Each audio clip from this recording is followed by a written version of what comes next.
Muchísimas gracias a la comunidad sefaradí, al colegio, al museo, Dan Tarkovsky, mi amigo, que me ha invitado y me ha traído una vez más. Uno conoce la palabra no, entonces tenés que venir, te saqué el pasaje,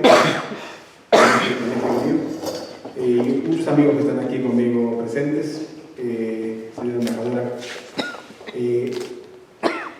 Una anécdota antes de comenzar. Henry Kissinger, el famoso Henry Kissinger, hablando con las autoridades israelíes, dice: no, yo primero soy americano, segundo yo soy el ministro de Asuntos Exteriores y después soy judío. Y sí, que nosotros en Israel y en hebreo leemos al revés. Y en relación a Bulgaria, yo quiero comenzar con un poema escrito por una poetisa de origen búlgaro que da cátedra de filología eslava en la Universidad Complutense de Madrid. Su nombre es Shivka Balbatievska y escribió lo siguiente: Balbatieva, sobrevivimos, siempre solo sobrevivimos. Hablando de los búlgaros, ¿sí? Sobrevivimos a los bizantinos, sobrevivimos a los otomanos, sobrevivimos a los nazis, sobrevivimos a los rusos, a los fascistas y a los comunistas. Sobrevivimos a los nuestros, a los ajenos, a los vuestros. Dolor con labios apretados de cal y anil sin sombra. Sobrevivimos, sobrevivimos. Precedente histórico, milagro de los milagros. ¿A qué más fuerzas oscuras y luminosas nos subsistimos? Sobrevivimos, supervivientes, ni vivos ni muertes. Si la vea la luna, ni muertos, ni siquiera para albergar esperanza de resucitar. Voy a empezar con el final, que lo mencionó también la embajadora. Cuando comienza la Segunda Guerra Mundial, habían 50.000 judíos en Bulgaria. Cuando termina la Segunda Guerra Mundial, habían 50.000 judíos en Bulgaria.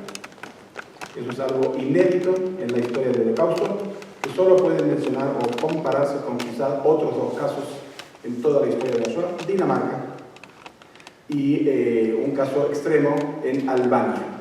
En Albania ocurre algo más insólito todavía, siendo un país incluso musulmán y basado en un código de protección, el código BESA.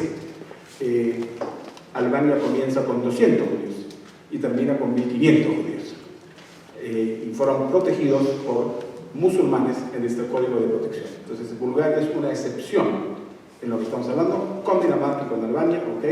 Pero verdaderamente es un caso totalmente distinto y digno de conocer. Pero antes, un poquito de Bulgaria, para probar y para decirles que vayan a conocer, entre otras cosas, sin hacer propaganda. El 10 de marzo se conmemora el 80 aniversario de la salvación de los judíos de Bulgaria y estamos organizando con Dan Tarkovsky una delegación de México a Bulgaria.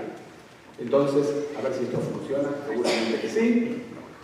Bueno, este es el libro que vamos a tener. Esta es la sinagoga de Varna, de Varna.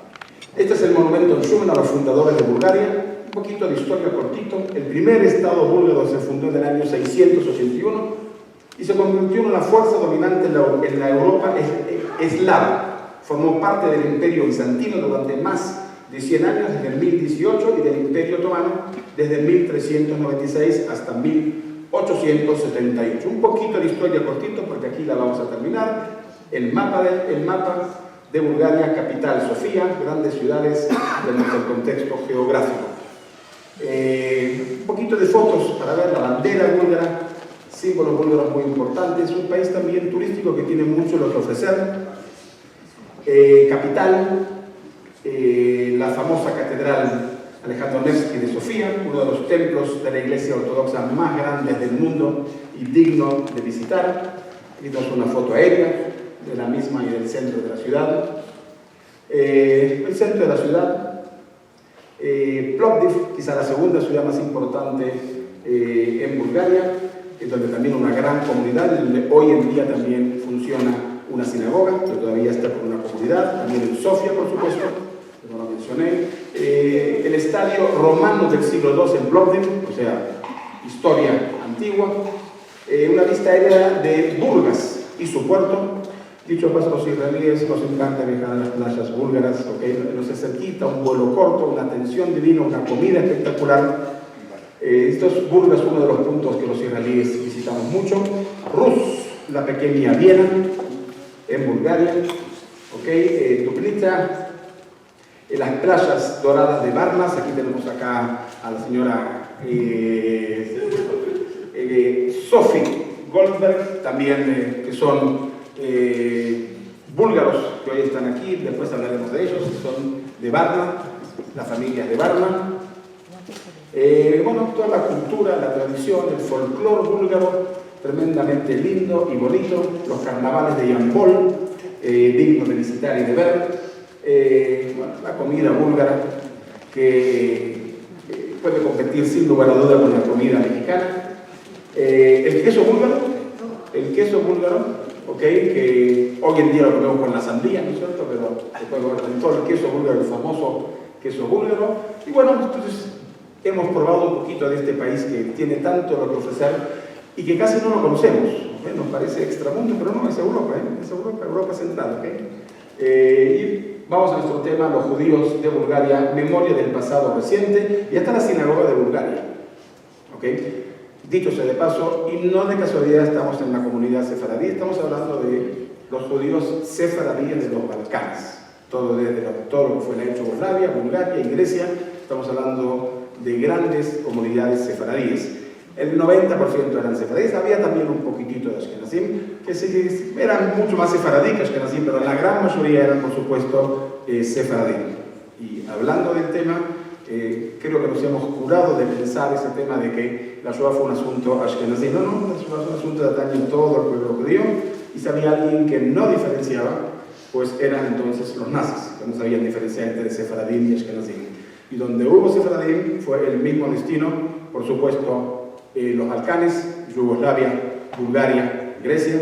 La comunidad más grande era Salónica, 55.000 judíos de Salónica fueron deportados a los campos de exterminio nazis. El norte de África, Holanda, ¿okay? Y muchísimos otros casos más. Así que es de todos, es de todo el pueblo judío y no de unos o de otros. Muy bien, este es el primer indicio de la presencia judía en Bulgaria. Un mosaico del siglo III, repito, del siglo III. Una menorá, un candelabro judío encontrado en la sinagoga de Plovdiv. ¿Okay? Siglo III, sin lugar a dudas, hablamos de presencia judía en Bulgaria. El origen de la comunidad judía de Bulgaria comienza antes de la destrucción del segundo templo, en el año 70, y con la dispersión de los judíos.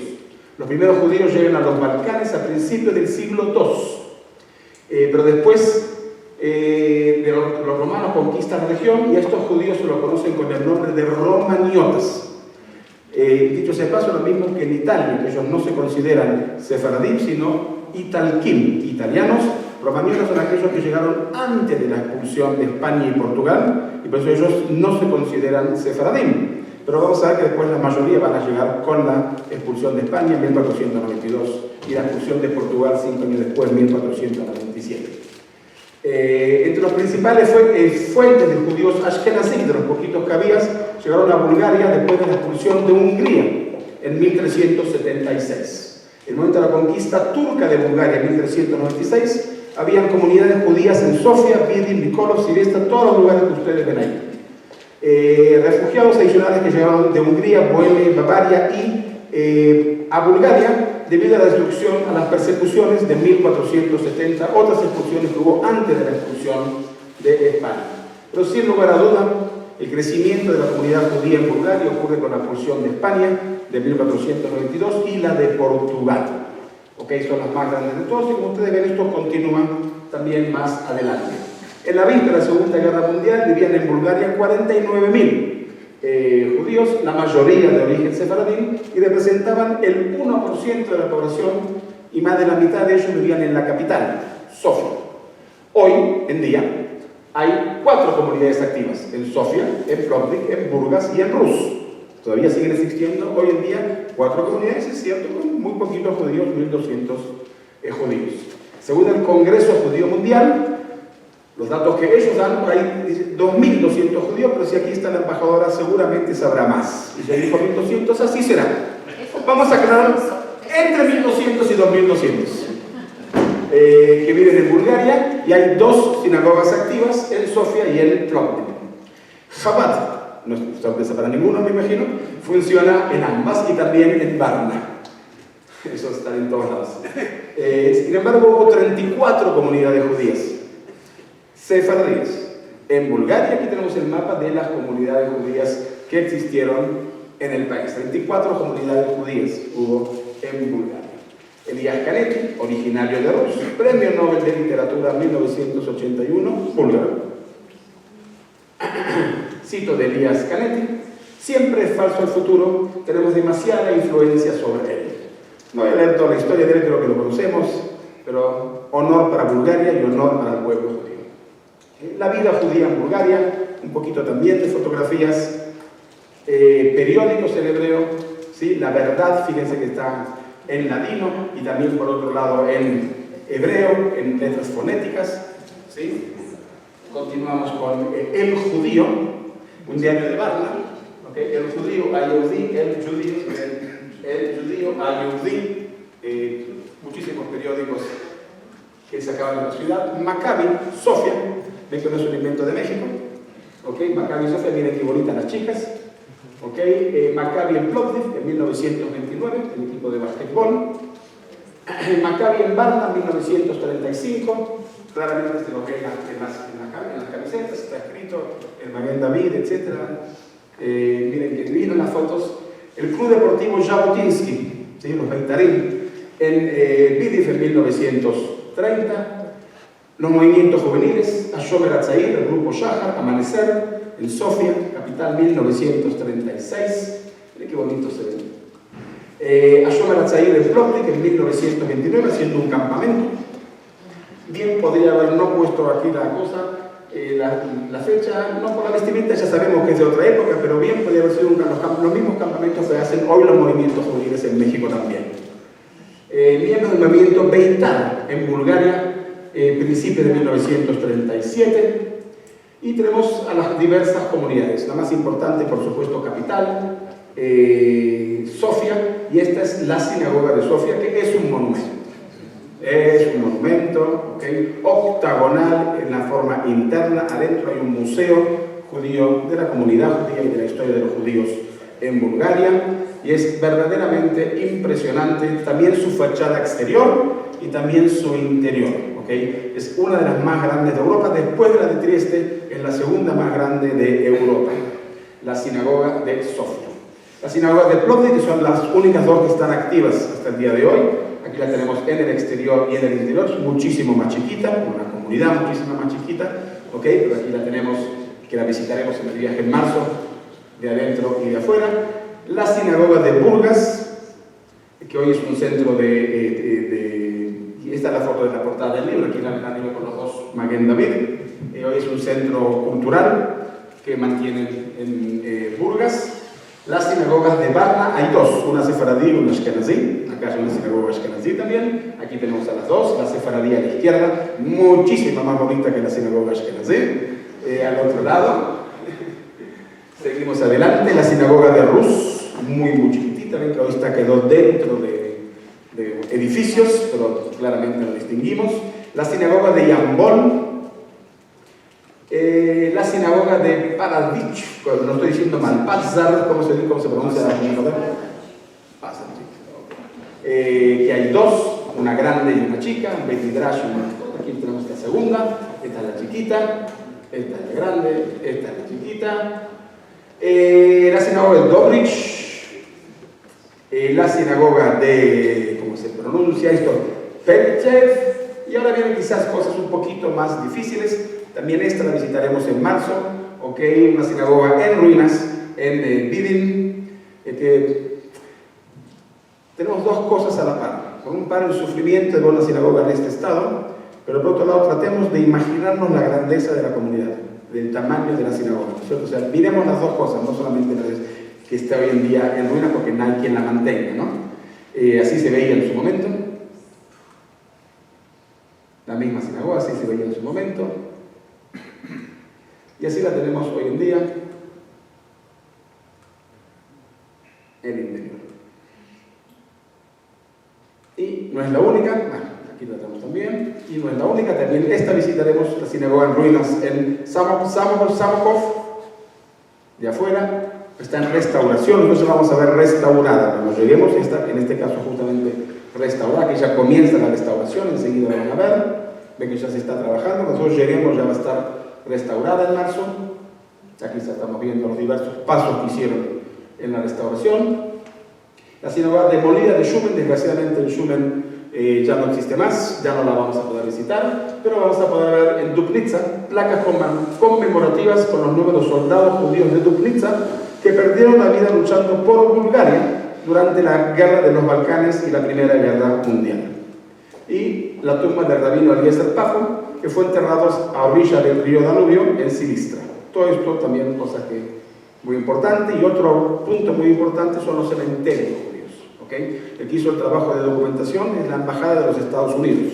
Hizo un trabajo de documentación de todos los cementerios judíos de Bulgaria, los 34 cementerios de Bulgaria, un poquito de fotos para verlos, entradas, lápidas, miren ustedes qué impresionante.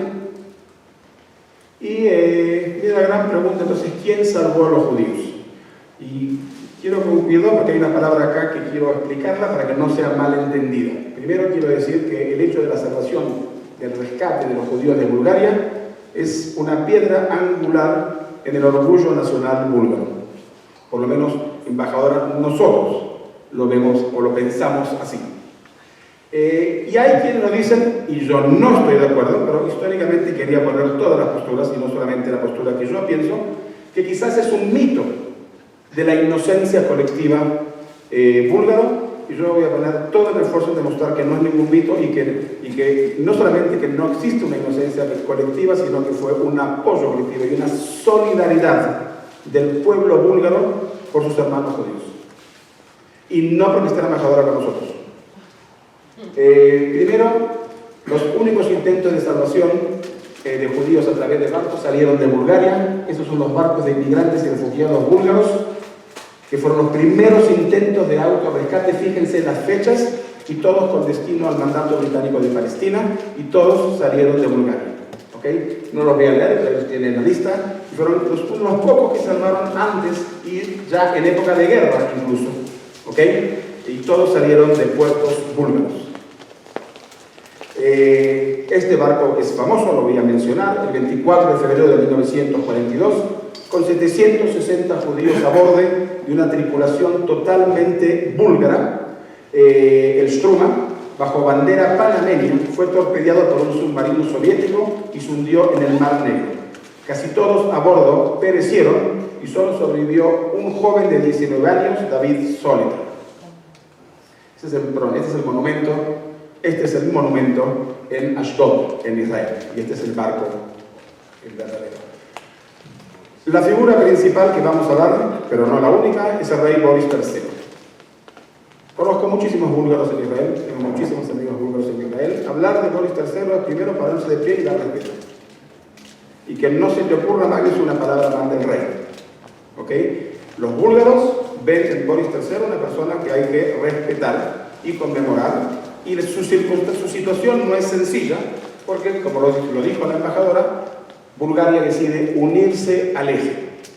Quizás no tenía alternativa, quizás fue un momento de oportunismo político en el momento de la guerra, quizás fue una mala elección búlgara, pero Bulgaria decide unirse al eje. Enseguida vamos a ver los motivos. ¿Ok? Y los motivos es que Bulgaria recibe nuevamente territorios que anteriormente le habían pertenecido en Tracia y Macedonia. ¿Ok? Y aquí tenemos el mapa de Bulgaria antes de la guerra y los territorios que fueron anexados, Tracia y Macedonia, que fueron anexados, que fueron entregados a Bulgaria, y probablemente este fue el motivo por el cual entra Bulgaria con el eje. Y hubo una jerarquía pro-nazi en Bulgaria, y quizás la mala decisión de Boris III de poner como primer ministro a Bogdan Filov, al ministro de Interiores Peter Grabowski, y llega a Bulgaria, y este es alemán, no es búlgaro, va a llegar el comisario para la cuestión judía en Bulgaria, Alexander Belev, y estos tres son los que van a llevar la línea antisemita en Bulgaria. Ambos, tenemos que decir, el primer ministro Bogdan Filov y el ministro de Interiores, fueron grandes antisemitas y pronazis. Y se fueron tomando medidas antisemitas en Bulgaria paralelas a las leyes de Nuremberg, a las leyes de Nuremberg de 1935 contra los judíos. En 1940, en octubre de 1940, la Ley para la Protección de la Nación. El 23 de enero de 1941, la Ley para la Protección de la Nación se publica en el periódico oficial de Bulgaria. Aquí lo tenemos, la publicación de la ley en los periódicos, y aquí está la ley. El 1 de marzo de 1941, Bulgaria se unió a Alemania del Eje. Aquí tenemos a Bulgaria que se unió al Eje y la firma del primer ministro Bogdan Filov. Bulgaria es un eje, pero no participa en los combates y no manda a su ejército. Hay técnicas de evasión de Boris III para no participar físicamente en la guerra y no mandar soldados búlgaros al frente ruso.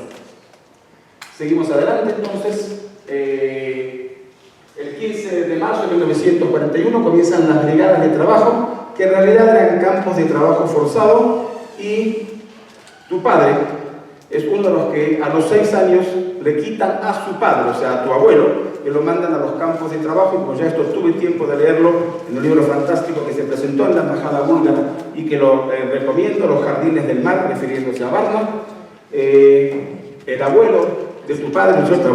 El padre de Alberto, le dice a los 6 años, ahora tú eres el responsable en la casa, a los 6 años, con su madre y con su hermano menor. El 24 de junio de 1941 se confiscan todas las radios y teléfonos propiedad de los judíos, y ayer que me encontré con Alberto, dice que lo que más les dolió es cuando les quitaron las radios. Se lo contó ayer y me arregla que impresionó. El 11 de julio de 1941, un impuesto de contribución implicaba que el 20% del patrimonio de cada uno de los judíos tenía que ser entregado al Estado. El 29 de junio de 1942, la ley de limitación de recursos financieros a los judíos en Bulgaria. Esta ley prohibió a los judíos trabajar en puestos como farmacéuticos, ingenieros, arquitectos, abogados, etc., los profesionales. Y el 26 de agosto de 1942 se crea el Comisariado para Asuntos Judíos a cargo de Alexander Belev, que recién mostré su foto. Aquí tenemos también un batallón de trabajo judío antes de 1942, que ya empiezan a trabajar, y una de las cosas impresionantes, ayer vi también las fotos de la familia de él en el libro, que todos están con sonrisa. No hay una cara de sufrimiento, no son los campos de trabajo que nosotros conocimos en Alemania, en Austria y después en todo el territorio alemán. Es otra cosa, y todas las fotos que yo tengo, así se ven los judíos, a pesar de que estaban en campos de trabajo. No fue su propia elección. Seguimos adelante.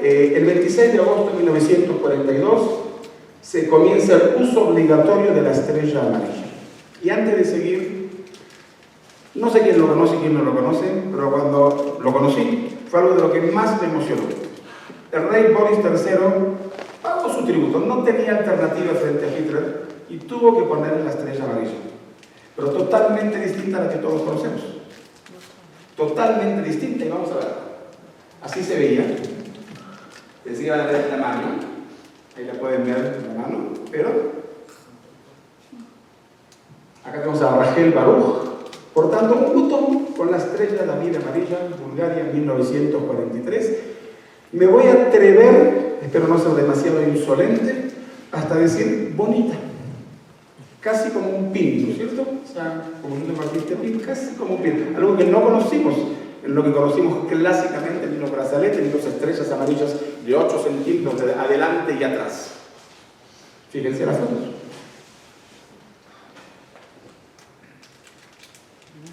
¿No es cierto? O sea, yo también me la pondría hoy en día, no tendría ningún problema en ponerla aquí en el... ¿Ok? Esto es tremendamente interesante. Por ejemplo, cajas de polvo facial de Lignos Boucher, una marca tremendamente famosa. Aquí la tenemos como se veía originalmente, y lo obligan a cambiarle el nombre, y ven que tapa el nombre anterior y le pone el nombre Rachel. Dicho sea de paso, era la esposa del fabricante de estas cremas que eran famosas en Bulgaria, y la gente en Bulgaria siguió comprándolas, primero porque eran buenas, y segundo como solidaridad con la familia. El 22 de febrero de 1943 viene la propuesta alemana de deportación de los primeros 20.000 judíos de Bulgaria. Recordamos que habían 50.000. No, perdón, 50.000, y ya habían anexado 8.000 más de Macedonia y 4.000 más de Tracia, y la propuesta de este comisario alemán era 20.000, deportar a 20.000, 8.000 de Macedonia, 4.000 de Tracia y 8.000 de Bulgaria. Y aquí tenemos a la deportación. Vamos a hacer orden, y lo voy a decir con cuidado. El rey Boris III salvó a los judíos búlgaros del territorio búlgaro original y deportó a los judíos de Tracia y Macedonia. Y por eso el rey Boris III no es reconocido como justo de las naciones. Este es el motivo. ¿Okay? No hubo alternativa, quizás no se pudo hacer otra cosa, no lo sé, no lo puedo juzgar, pero el resultado fue que todos los judíos de Macedonia y de Tracia fueron asesinados, ninguno volvió. Entonces, acá tenemos la deportación de los judíos de Tracia, que ocurrió el 4 de marzo de 1943. Aquí los vemos a los judíos en cubierta superior del barco y el interior, cuando salen del puerto de Rum en marzo de 1943, por el Danubio, vía Viena, a los campos en Alemania. Y tenemos a la deportación de Tracia, aquí tenemos toda la historia. El final es que ninguno de ellos volvió. Pero hubo un episodio tremendamente curioso 2 días después, el 6 de marzo de 1943, 4 miembros del Parlamento de Houston, ¿cómo se menciona? Houston, mandan una carta al rey Boris en protesta y se presentan en Sofía a protestar en contra de la deportación, los 4 reconocidos como justos entre las naciones. Salen a protestar. Los miembros del Parlamento salen a protestar. 4 días después, el 10 de marzo de 1943, viene una segunda propuesta de la deportación de los judíos de Bulgaria. Ya los de Tracia habían sido deportados, los 4.000 de Tracia, y Liliana Pantz, secretaria del Comité de los Asuntos Judíos en la oficina de Alexander Berev, búlgara, no judía, fue quien reveló los planes secretos de la deportación. Y también ella es reconocida como justa de las naciones. Ella alerta, juzgándose su puesto y su vida, de que lo que está por pasar. Y hay una petición de 43 diputados del Parlamento húngaro el 17 de marzo, y aquí está con sus nombres, que le piden al rey Boris III no deportar a los judíos de Bulgaria. Y sigue la deportación de los judíos de Macedonia, que es tremendamente triste, de Skopje, Strip y Bitola, Monastir, el 22, el 25 y el 29 de marzo de 1943, en 3 trenes consecutivos. El 11 de marzo de 1943, las autoridades búlgaras arrestaron a todos los judíos de Macedonia, recluyendo a unos 7.000 judíos en un campo de tránsito llamado Monopol en Skopje, la capital. Fueron deportados a través de 3 transportes de tren, el 22, 25 y 29 de marzo, al campo de exterminio de Treblinka. Ni uno solo de los 7.144 judíos deportados regresó con vida. El 98% de la población judía total de Macedonia fue exterminada en Treblinka. En total, Bulgaria deportó a más de 11.000 judíos de los territorios ocupados por los alemanes. El primer transporte de los 3, con 2.338 judíos de Bitola, compuesto por 40 vagones de ganado, salió el 22 de marzo de 1943, era Shushan Purim, nuestra fiesta, y llegó a Treblinka el 29 de marzo. El transporte incluía al menos 134 niños pequeños de no más de 4 años de edad y al menos 124 niños entre la edad de 4 y 10 años.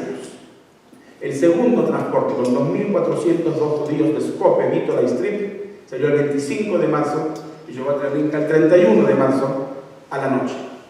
El tercero de los transportes, con 2.404 judíos de Skopje, salió el 29 de marzo y llegó a Treblinka el 5 de abril de 1943. La salida de este último tren hacia el centro de exterminio de Treblinka marcó la destrucción final total y absoluta de la comunidad judía de Macedonia. Amigos, una comunidad judía que se exterminará el 98% en 3 días. O sea, este es lo que pasó. Y estos son los grandes personas que intervinieron en la salvación. El vicepresidente del Parlamento, Dimitris Pashev, y los arzobispos metropolitanos Kirill y Stefan. El metropolitano Stefan, porque los nazis mandan trenes, y cuando mandan el primer tren de la deportación, el arzobispo Stefan es aquel, este es Kirill, así que lo tengo una foto más, un segundito. Me estoy confundiendo para atrás, por eso. No. Un segundito. Acá está. El metropolitano Kirill se para en las vías de tren, físicamente, se para sobre las vías de tren y dice una frase que la conocemos en español: sobre mi cadáver. Y en el otro caso de los trenes que llegan a Sofía, los 43 parlamentarios búlgaros se paran en la puerta de la entrada de la estación de tren y no permiten que ningún judío entre a las estaciones de tren. Lo que hace el rey Boris III es deportar a los judíos de Sofía al interior del país. No a los campos alemanes, sino al interior del país. Y chapó por las comunidades pequeñas del interior del país que, por supuesto, recibieron a sus hermanos y los ayudaron en estos momentos. También interviene un cónsul importante que hay que conocer, Julio Palencia, embajador de España en Bulgaria, que también ayudó y es reconocido también como justo de las naciones. Y participa en Sofía en la salvación de los judíos junto con el rabino Stefan, casi le digo, con el metropolitano Stefan, el gran rabino de Bulgaria, Daniel Zion. ¿Quiénes son los justos de las naciones búlgaras? Fíjense que Bulgaria sacó una estatua, no la tengo acá, no sé por qué. Bueno, ¿quién salvó a los judíos de Bulgaria? Sin lugar a duda, el rey Boris III debe ser mencionado como una de las personas, quizás el más importante de todos, en la salvación de los judíos. Dimitris Pashev, la iglesia protestante, los metropolitanos, la iglesia, protestante, Stefan y Kirill, el cónsul judío Palencia, el rabino Daniel Zion, Peter Denuf, famoso, los gremios profesionales, el Partido Comunista de Bulgaria y la secretaria Liliana Panitza, todos ellos hicieron todo lo posible por salvar a los judíos. Por eso la salvación de los judíos de Bulgaria debe verse como un acto de coraje, de valentía y de solidaridad del pueblo búlgaro, único quizás en la historia de la Shoah. Y por lo tanto los judíos búlgaros recuerdan, conmemoran y agradecen. Lo primero que me dice la señora Sofi cuando me entrega el libro, que es ¿me dijiste la palabra? ¿A Bulgaria? Es gratitud. Una gratitud. El libro fue escrito como gratitud a Bulgaria. Y así lo dicen todos los búlgaros que yo conozco en Israel. ¿Ok? Aquí tenemos los monumentos en Sofía. Este monumento también hay una copia de él en Tel Aviv. En el puerto entre Tel Aviv y Yafo, tenemos la copia de este monumento. Está el mismo monumento, pero el mismo artista también en Sofía y también en Tel Aviv y Yafo en este caso. Y detrás de la sinagoga están 3 pilares en conmemoración al rey Boris III y a Kirill y a Stefan. El monumento de la Shoah en Plovdiv, el monumento de la Shoah en Varna, en forma de shofar, el monumento de la Shoah en Burgas. Creo que no lo estoy haciendo suficientemente correcto. En todos ellos se menciona honor y gratitud a Bulgaria. ¿Ok? Porque en realidad no es un monumento de la Shoah, yo lo estoy diciendo mal, es un monumento de reconocimiento de gratitud a Bulgaria. Lo estoy diciendo mal porque, como dijimos, fue distinto lo que ocurre en Bulgaria y del resto de los países. El monumento tengo que cambiar. De gratitud, entonces, en Vidin, el monumento en Rus, el monumento aquí, no voy a decir nada que no va a salir bien, el momento que se está viendo la placa con la comunidad. Nuevamente, estas son las personas que tenemos que reconocer y agradecer. ya los hemos mencionado, y Israel ha hecho un bosque de Bulgaria en Israel con la placa mencionando, fíjense, Kavod Bukhara, honor y respeto por la salvación del pueblo búlgaro, que contaba 49.000 judíos, y que el pueblo búlgaro luchó por su salvación entre 1939 y 1944. Esta es la placa que está aquí. Pero también hay una segunda placa, y en la segunda placa dice conmemoración a los 11.343 judíos de Macedonia, Turquía, Pirot y de Tracia, que fueron enviados a los campos de exterminio nazi y a Treblinka en 1943. Ambas cosas. Tenemos dos lados de la historia de, aquí sí, de la Shoah en Bulgaria. Entonces, un parcial, podemos hablar de un parcial final feliz. Después del rescate de los judíos daneses y la valiente actitud del pueblo musulmán de Albania, la salvación de la comunidad judía de Bulgaria de la deportación y el exterminio representa la excepción más importante de cualquier población judía en la Europa bajo la ocupación nazi. En 1939 se estima que hubiera 48.000 judíos y en 1945 había 49.172 judíos vivos. Y aún así también quiero hacer honor y memoria y recuerdo simbólico y homenaje. David Obadia, nacido en 1943 en Sofía, hijos de Obadia y Regina Moljo, fueron deportados a Berkovica, al interior del país, donde murió por desnutrición, tenía 1 año. Su hermano León, en la foto, sobrevivió y hoy vive en Savión, Israel. Jaime Félix Moljo nació en 1935 en Sofía, hijo de Salomón y Gisela Cohen. Durante la guerra vivían en Plovdiv. Murió ahogado en el barco Salvador, se recuerdan decir que fueron los barcos que salvaron, junto a sus padres el 12 de diciembre de 1940, tenía 5 años. Sami Levin nació en 1928 en Sofía, hijo de Miko y Rivka. Fue deportado con toda su familia de Sofía a Belgrado, donde murió a los 13 años. Sara Lauri nació en Sofía en 1926, hija de Moshe y Virginia Manzano. Fue deportada de Sofía al campo de trabajo de Shumen, asesinada por los alemanes a golpes por hablar cuando estaba formando. Tenía 18 años. La familia Al-Granati, el padre, Darío David, nació en Salónica, Grecia, en 1905. Se casó con Loli Haimov, nacida en Sofía en 1907. La familia vivió en Sofía, donde Darío era comerciante. Tuvieron 2 hijas nacidas en Sofía, Linka, nacida en 1930, y Rita en 1934. La familia fue deportada y asesinada en Auschwitz. Darío tenía 37 años, Loti 35, Linka 12 y Rita 8.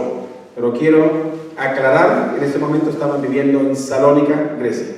Y fueron deportados de Salónica, Grecia, y no de Bulgaria. No hubo deportación de Bulgaria a Auschwitz, no. Pero eran de origen búlgaros. Eso es todo. Y este es el libro. Y gracias.